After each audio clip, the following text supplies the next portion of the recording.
오늘 하나님 말씀 같이 보겠습니다. 마태복음 9장 14절에서 15절 말씀 같이 보겠습니다. 마태복음 9장 14절에서 15절입니다.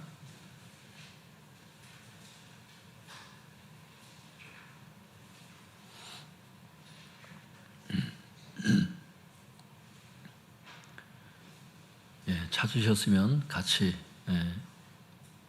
읽겠습니다. 시작. 그때에 요한의 제자들이 예수께 나와 이르되 우리와 바리새인들은 금식하는데 어찌하여 당신의 제자들은 금식하지 아니하나이까?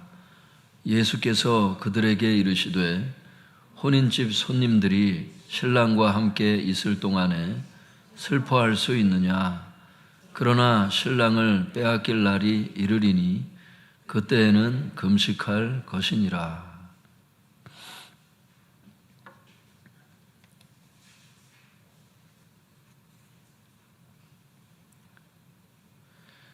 제목을 한번 따라해 보겠습니다. 신약 성도의 삶과 예배. 다시 한번 해보겠습니다. 신약 성도의 삶과 예배. 신약 성도의 삶과 예배라고 하는 제목으로 하나님의 말씀을 전하도록 하겠습니다.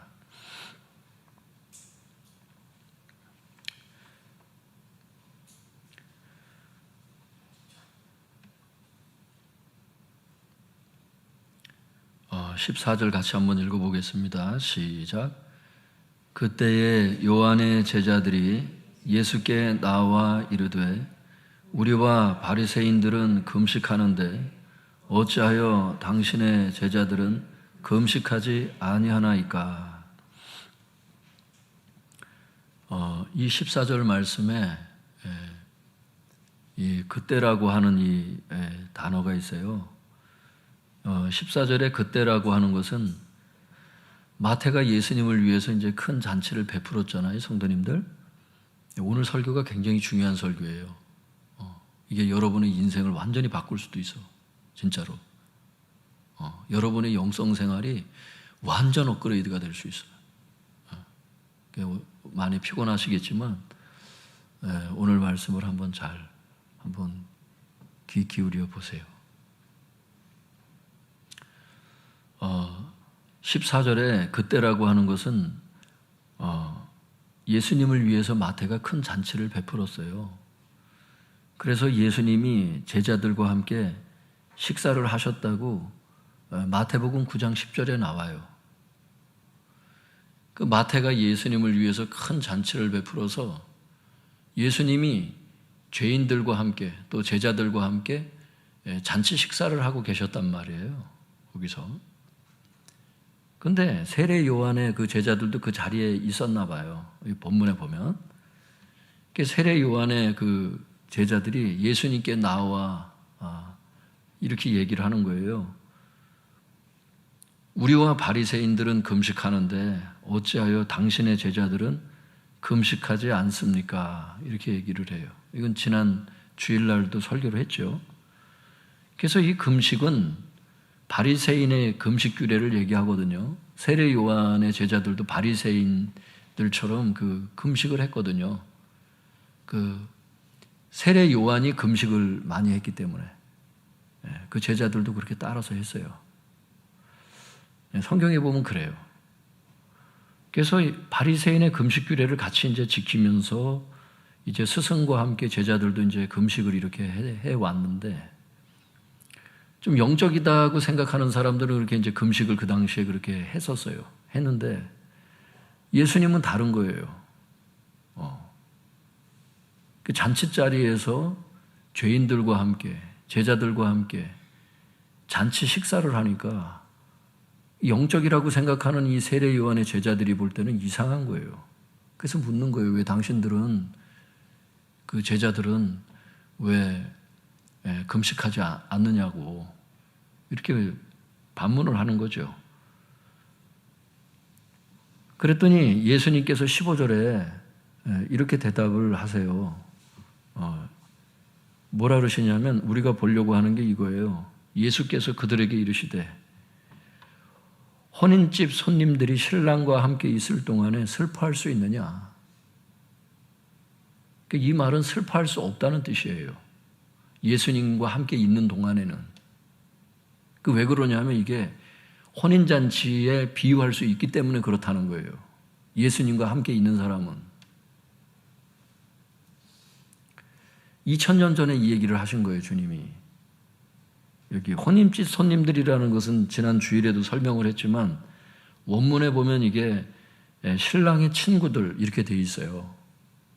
신랑의 친구들. 결국에는 다른 주석들도 다 얘기하지만 이게 예수님의 제자들을 지칭한다 이렇게 다 얘기를 해요. 학자들이 한 목소리로. 한두 권이 얘기하는 게 아니에요. 거의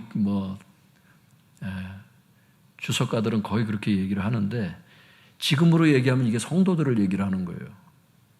제자는 성도하고 같은 의미로 사도행전도 사용되기 때문에 이게 혼인집 손님들이라는 게 성도를 얘기를 하는 거예요. 예수님을 주로 고백하고 예수님을 영접한 사람들. 혼인집 손님들이 신랑과 함께 있을 동안에 슬퍼할 수 있느냐? 슬퍼할 수 없다는 거예요. 기뻐해야 된다는 거예요. 그래서 금식이 어울리지 않는다는 걸 얘기를 한 거예요, 지금 이게. 왜 이게 예수님과 함께 있는 사람은 왜 기쁠 수밖에 없는지를 한번 곰곰이 생각해 보세요, 여러분. 이 묵상을 한 며칠 동안 해보세요, 진짜. 여러분 마음에 기쁨이 충만하게 오는 거를 여러분 스스로가 체험할 수 있어요. 왜 예수님과 함께 있으면 기쁠 수밖에 없지? 이걸 한번 깊이 묵상해 보시라고. 여러분이 알고 있는 그 성경 지식을 갖고 생각해 보세요. 예수님이 누구세요? 우리의 구원자세요. 그리고 영혼의 목자라고 말씀하세요. 영혼의 목자와 감독 되신 이에게 돌아왔느니라. 예전에는 길을 잃었으나 이제는 영혼의 목자와 감독 되신 이에게 돌아왔느니라. 여러분 그 안정감이 풍성하단 말이에요.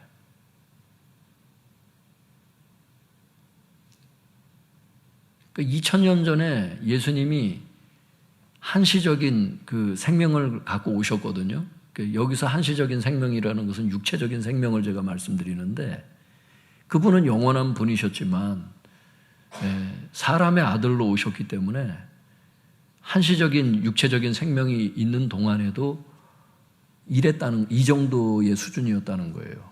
그 12제자와 함께 있는 동안에도 주님은 슬퍼할 수 없는 것에 대해서 당신의 존재가 어떤 존재인지, 당신이 우리의 신랑이라는 거예요. 교회의 신랑이라는 거예요. 그래서 교회는 슬퍼할 수 없다는 거예요. 그 얘기를 하시는 거거든, 지금 이게.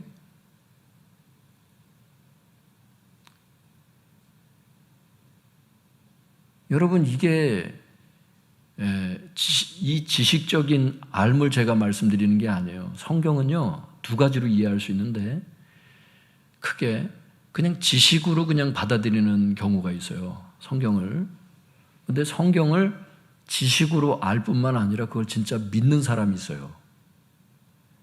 이 구절을 믿는 사람에게는 그 영성 생활에 있어서 큰 변화가 일어나요.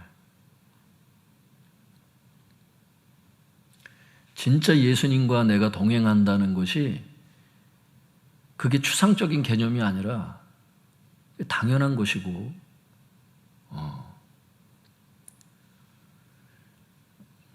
하여튼 그런 존재가 내가 됐다는 것에 대해서 또 이렇게 죄인 중에 괴수를 찾아오셔서 내 안에 계속 함께 계신다고 하는 이 현재적인 의미를 깨달은 사람은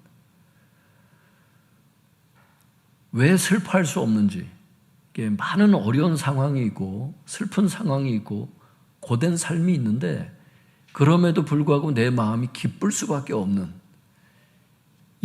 그분이 나와 함께 있는 것만으로 왜 기뻐할 수밖에 없는지에 대해서 그 기쁨이 염려를 다 삼켜버려요. 그 기쁨이 불안과 두려움을 다 삼켜버려요. 슬픔을 다 삼켜버려요.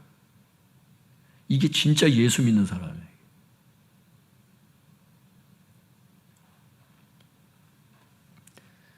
예수님께서 제자들과 함께 식사하신 그 잔칫날, 이게 메시아의 혼인잔치에 비유할 수 있다는 것에 대해서 주님께서 말씀하시면서 신랑의 친구들인 예수님의 제자들이 신랑이신 예수님과 함께 잔치의 기쁨을 나누는 것이 합당하다는 걸 얘기를 하는 거예요. 금식의 슬픔이 적합하지 않다는 것을 요한의 제자들에게 얘기했는데, 이게 현재적인 의미가 이런 의미가 있다는 거예요. 왜냐하면 예수의 영이 우리와 함께 계시기 때문에, 예수님이 우리 안에 들어오시기 때문에, 내 안에 오직 예수 그리스도께서 사시는 것이라. 믿습니까? 내 안에 예수께서 사시는 것이라. 사도 바울이 그 갈라디아서 2장 20절에 그걸 알았어요. 사도 바울이 성경에 기록했어요. 우리 예수님 믿는 성도 한 분 한 분은 예수님이 우리 안에 정말 좌정하셔서 살아계신다는 사실을 그분이 알았어요. 너희 이 몸이 성령의 전인 줄을 알지 못하느냐. 오늘도 이제 장례를 우리가 하고 왔지만, 그래요. 인간의 이 육체는 없어질 육체인데, 그 한시적인 육체 안에 너희 몸이 성령의 성전인 줄을 알지 못하느냐. 우리 육체가 얼마나 이게 중요한 거냐면 성전이 됐다는 거예요. 육체가. 누구의? 성령님이 우리 안에 계시기 때문에. 그러니까 예수님을 영접했다는 것은 그냥 말만 그런 게 아니라 진짜 예수님이 우리 안에 들어오신 것을 얘기하는 거거든요.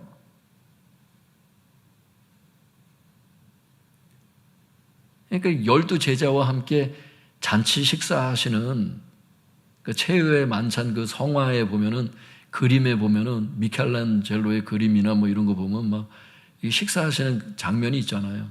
그런 게 아니라 우리 안에 들어오셔서, 내가 문 밖에서 두드리노니 누구든지 내 음성을 듣고 문을 열면 내가 그에게로 들어가 그와 더불어 먹고 그는 나와 더불어 먹으리라. 잔치자리를 얘기하는 거거든요, 그게. 물론 그건 라오디아 교회에게 하신 말씀이지만 실제 우리에게도 그게 필요한 말씀이라는 거예요.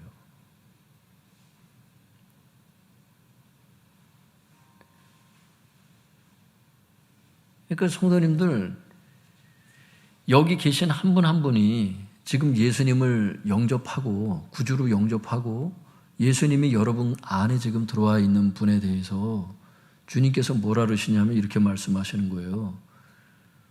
혼인집 손님들이 이제 성도를 뜻하잖아요. 성도가 나와 함께 있을 동안에 슬퍼할 수 있느냐, 그걸 말씀하시는 거거든. 그러니까 한시적으로 계시는 동안만 육체적인 생명을 갖고 오셨는데도 이 정도로 얘기하셨는데, 주님이, 육체적인 예수님이 제자들 그 마음속까지 들어가지는 못했잖아요.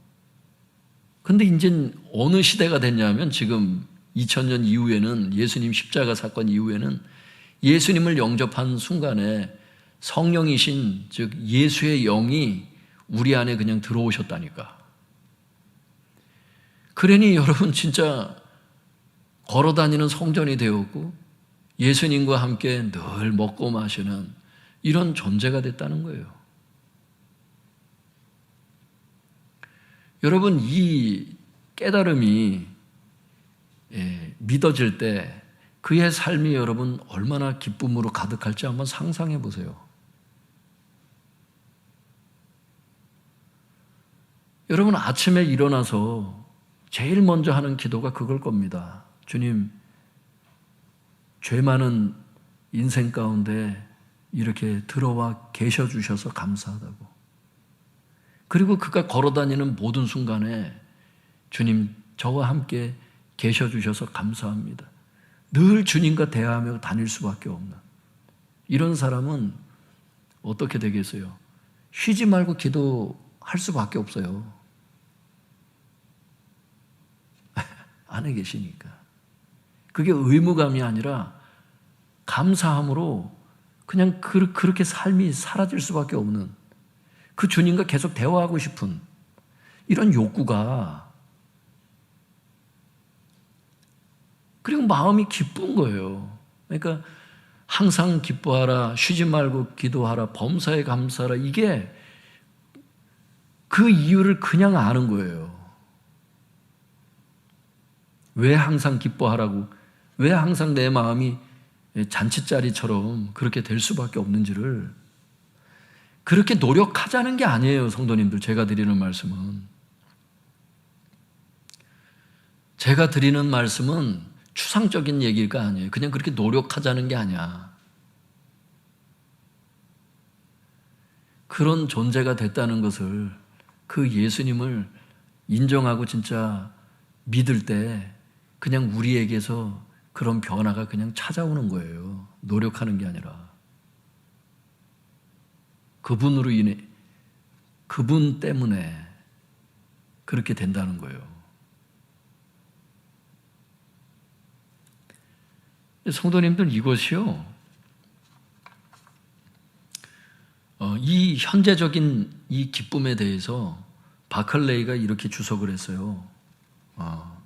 제가 한번 읽어드릴 테니까 한번 들어보세요. 예수와 함께 있음은 기쁜 일이다. 여러분, 예수님과 함께 있다고 상상해 보세요. 얼마나 기쁜 일이야. 그분이 어떤 존재인지를 아는 사람이라면, 예수와 함께 있음은 기쁜 일이다. 어둠에 둘러싸인 기독교인은 있을 수 없다. 이게 굉장히 과한 얘기 같죠? 처음 이런 얘기를 들으면. 어둠에 둘러싸인 기독교인은 있을 수가 없다는 거예요. 이분 얘기는. 이렇게 얘기 들을 때, 이 바클레이가 미쳤나? 이럴 수 있다니까? 지금 슬픔을 당한 이런 사람들이나 막 염려로 가득한 사람이 이런 글을 읽으면, 이 교만한 사람 아니야? 이 사람이 이게 얼마나 인생사가 피곤하고 힘든데, 이게 어둠에 둘러싸인 기독교인은 있을 수가 없다니, 이게 무슨 말인가? 이건 너무 과한 얘기가 아닌가? 과한 게 아니라는 거예요. 이게 정상이라는 거예요. 이게 예수와 함께 있음은 기쁜 일이다. 어둠에 둘러싸인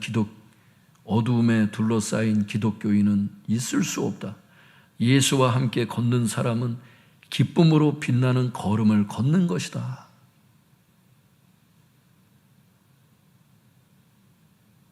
여러분, 주님은 여러분과 함께 늘 함께 계세요. 여러분이 잘 때도 여러분 안에 함께 계시고, 여러분이 인식하지 못할 때도 계셨어요. 오늘 말씀, 이 말씀을 오늘 깨닫고 믿어지는 사람이라 할지라도, 그 사람에게도 깨닫지 못할 때도 계셨어요.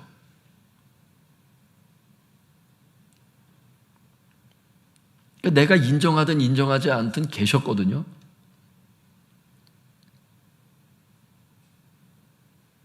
할렐루야.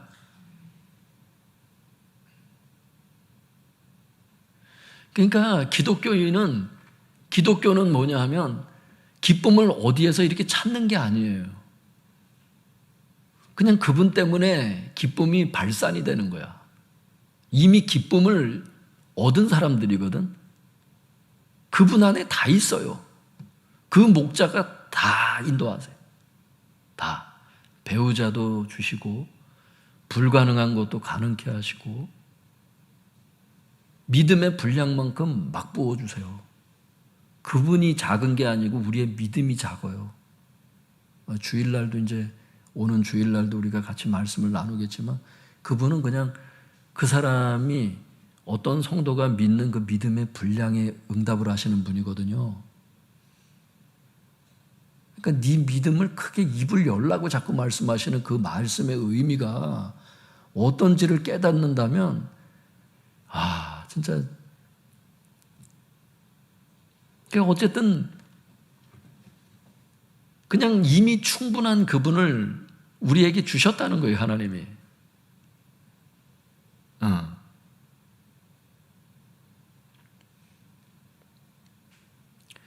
모든 것 대신 그분이 창조주가, 조물주가 내 안에 함께 계신다니. 이 우주와 만물과 그리고 세상 권세자를 세우시는, 국가를 다스리시고 역사의 수레바퀴를 돌리시는 대통령을, 왕을, 다니엘 시대에 그 왕들을 갈아치우시는 그분이 내 안에 계신다니. 여러분, 이런 생각을 하면요, 마음이 너무 기쁜 거야.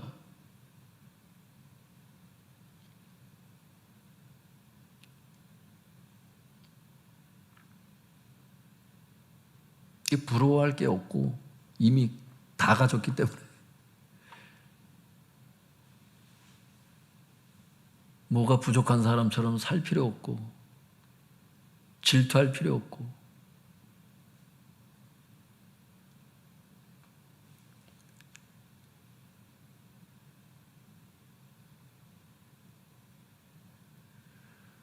여러분, 이 평안과 이 만족을 여러분 느껴지세요? 네. 이 믿을 때, 주님의 말씀을 믿고 그분을 생각할 때 이 평안과 만족과 하여튼 이 잔치의 기쁨이, 이게 추상적인 게 아닌 거예요. 2000년 전에 예수님과 함께 잔치의 기쁨을 나누셨던 그 예수님이 예수의 영으로 모든 성도 안에 계시기 때문에, 따라서 모든 성도는 자신 안에 계신 예수님으로 인해서 잔치의 기쁨을 누리며 사는 것이 이게 자연스러운 거고 당연한 것이라는 거예요. 이게 굉장히 믿음이 좋은 이런 걸 이렇게 들을 때, 참 믿음이 좋다, 이게 아닌 거예요, 성도님. 이게 당연하고 마땅한 수준이라는 거예요. 이게 신약 성도의 삶이라는 거예요. 이 기쁨의 삶이. 한번 따라해 볼까요? 신약 성도의 삶. 신약 성도의 삶. 예, 신약 성도의 삶이라는 거예요. 예수님을 모신 사람은 슬픔이 어울리지 않는다는 거예요. 염려가 어울리지 않는다는 거예요. 기쁨이 어울린다는 거예요. 그럴 수밖에 없다는 거예요.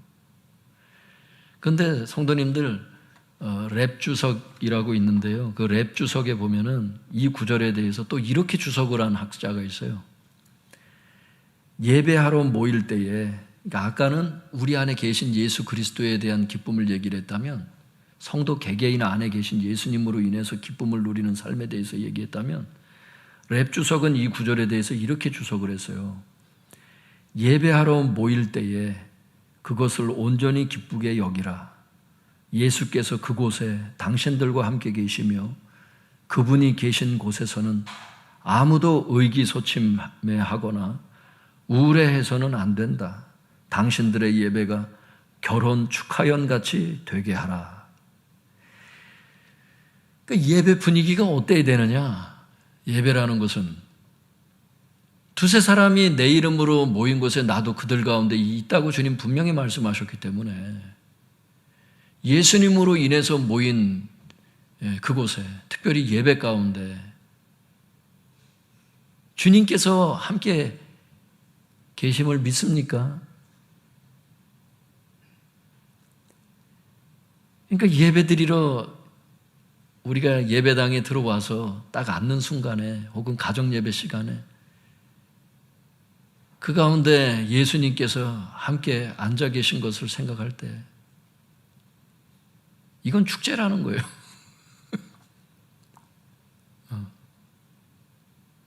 믿음으로 그렇게 생각을 하라는 거예요. 그게 실제 맞기 때문에.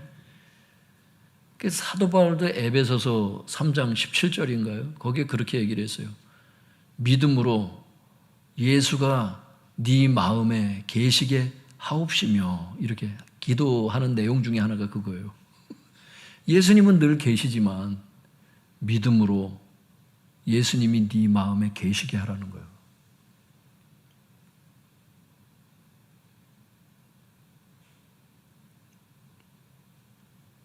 믿음으로 너희들 예배 가운데 그리스도께서 계시게 하라는 거예요. 그 누리는 단계를 얘기를 하는 거지. 누리는 단계를. 누리는 믿음을 얘기를 하는 거지. 그분은 항상 계셨으나 안 믿으면 못 누리니까.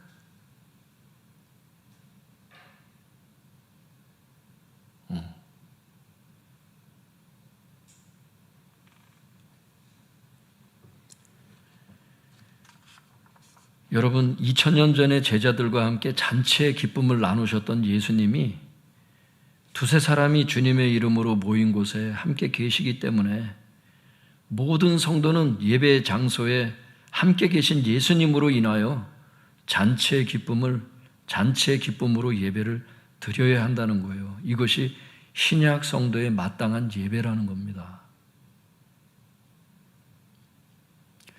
그동안도 성도님들 예수님 때문에 우리가 많은 걸 누리고 예배 시간에 많은 은혜를 받았겠지만 여러분 믿음으로 기쁨을 충만히 누릴 수 있기를 바랍니다. 그게 여러분들이라는 거예요.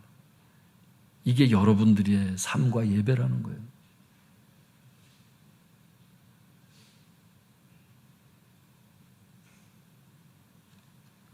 여러분 항상 기뻐하시기 바랍니다. 쉬지 말고 기도할 수 있기를 바랍니다. 범사에 감사할 수 있기를 바랍니다.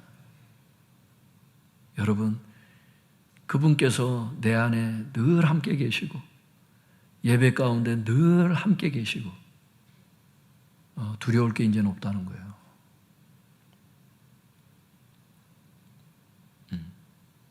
그분의 섭리 가운데 여러분 힘만 있으면 참 잘못 인도할까 봐 막 무섭고 막 이럴 수 있는데 그분은요 우리에 대해서 알지 못하시는 게 없고 우리가 아직 죄인 되었을 때에 사랑하셨고 지혜와 이런 모든 것들이 다 무궁무진한 상황에서 함께 계시기 때문에 그분의 인도하심을 불안해할 필요가 없는 그런 분이라는 거예요. 믿습니까? 아니 절대적인 힘과 권력을 가졌는데 사랑이 없는 왕이 있을 수 있잖아. 그런 건 불안하다니까. 함께 있어도 언제 죽일지 몰라서. 근데 그게 아니라는 거예요. 그분은 모든 것이 가능한 능력이 있으시지만 나를 사랑하시잖아. 그러니까 괜찮다고.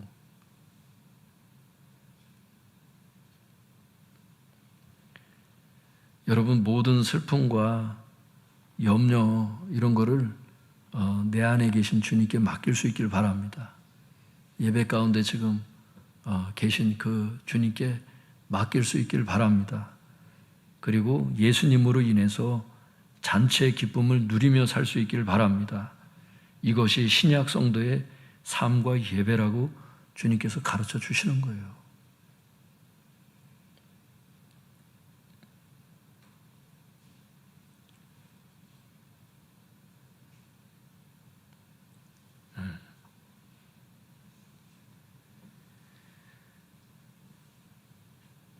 참 감사한 것 같아요. 주님께 감사해요. 우리 성도님들께서 이렇게 이제 여러 번 예배를 드리다 보면 피곤해 하실 수 있거든요. 어제도 유료 예배를 드리시고 또 오늘도 입관 예배 드리시고 오늘 또 오셔서 또 이렇게 금요 청장년 모임에 또 참여하시고 그럴 수 있는데 저도 좀 육체적으로는 약간 피곤하더라고요. 그냥 가서 예배하는 게 아니잖아요. 주님께 말씀을 받아야 되고 말씀을 정리해야 되고 예배 순서나 기도자 하여튼 하다 보면은 그래요. 그런데 뭐냐면 몸은 좀 피곤한데 마음은 참 만족스러운 거예요. 위로하고 성도님을 위로할 수 있다는 게 참 굉장히 큰 감사고 마음이 뿌듯한 할렐루야 이런 게 있는 거예요. 단순히 뭐 피곤함이 없다는 게 아니죠. 그런데 우리의 영이 막 즐거워해.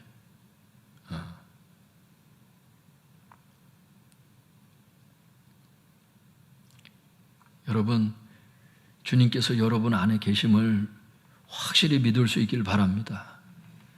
성도님들, 이 성경에 다른 건 몰라도 이 15절 말씀은 뭐 형광펜이 있으시다면 꼭 줄쳐놓고 그거 꼭 묵상하세요, 여러분.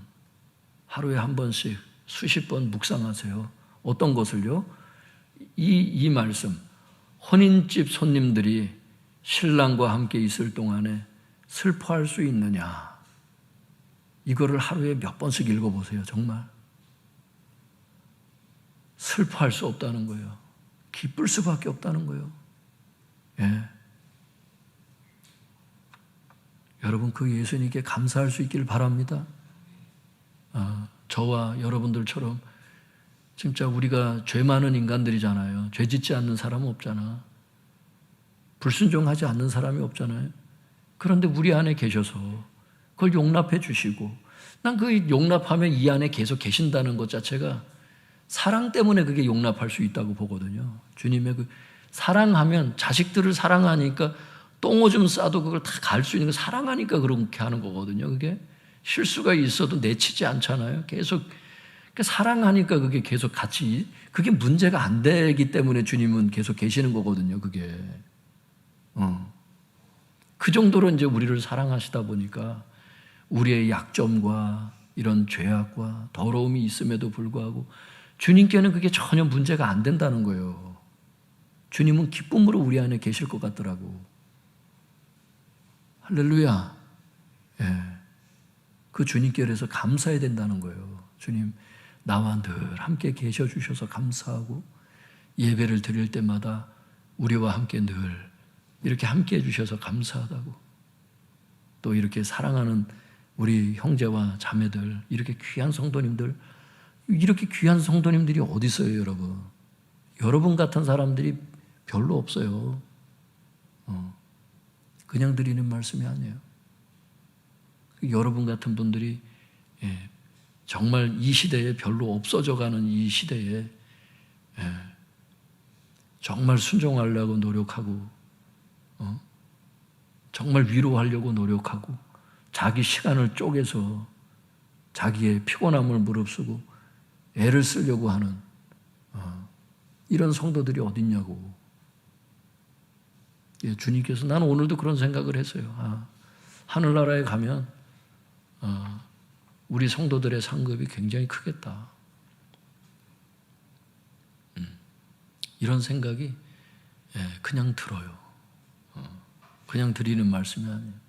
그러니까 오늘도 제가 기도를 했어요. 우리 동역자들, 특별히 또 우리 성도님들도 귀하고, 우리 목사님들, 우리 부목사님들 너무 귀한 거야.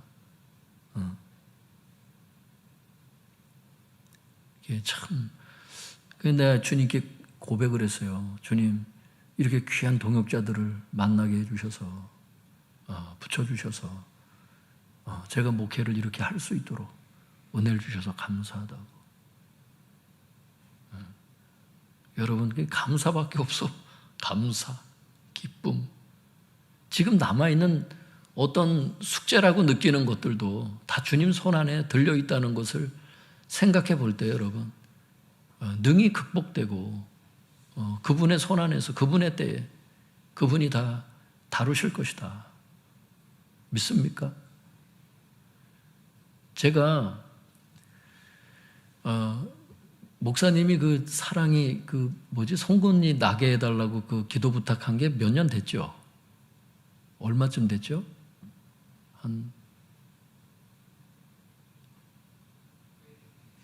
꽤 되긴 했어요, 그죠? 근데 의사가 이게 송곳니가 좀 안 나올 수 있다, 뭐라고 그랬다 그랬죠? 누워 있어가지고 송곳니가. 그래서 그건 이제 목사님이 얘기를 해서, 사랑아, 너의 치부를 얘기를 하는 게 아니야. 주님께서 지금 인도를 하셔서 했는데, 꽤 한 몇 년을 기도를 했어요.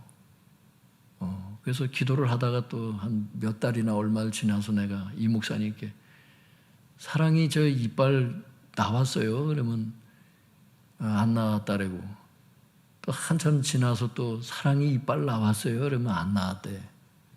근데 사모님께, 김지연 사모님께 내가 일주일 전에도 물어봤죠. 그때 안 나왔다 그러더라고. 그지 그때? 아직 안 나왔다 그랬었죠 그때는. 근데 사랑이 너는 나왔는데 얘기를 안 했다며.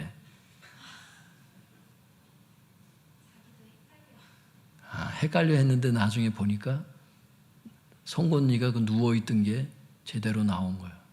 주님께 박수하겠습니다.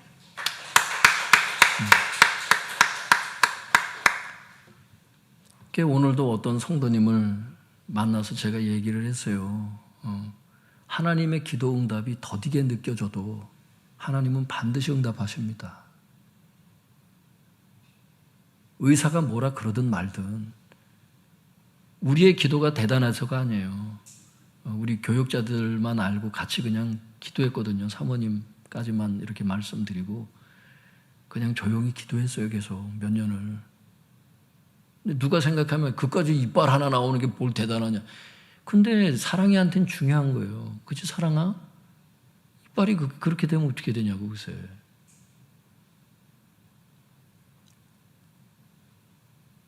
그 하나님은 우리가 하여튼간 성도님들 좀 더디게 기도 응답이 느껴져도 실망하지 말고 우리 음성 듣고 계시고 우리 감정 그대로 다 느끼고 계셔요. 주님이. 우리가 뭘 염려하고 걱정하는지도 다 아셔. 그분께 계속 말씀드릴 수 있길 바랍니다. 믿음으로 기도하세요. 그런데 믿음으로. 염려함으로 기도하지 마시고 그분 손 안에서는 이게 전혀 문제될 게 없다는 걸 생각하면서 그분께 이렇게 아뢰세요. 그래서 오늘 이 시간에는 성도님들 주님께 감사했으면 좋겠어요. 그리고 기뻐했으면 좋겠고 이 기쁨의 삶을 누릴 수 있게 해주세요. 주님. 내가 염려하고 있는 게 당신 손 안에서 그게 무슨 의미가 있습니까? 내가 지금 더디다고 생각하는 것이 당신의 그 능력의 손 안에 그게 도대체 무슨 의미가 있습니까?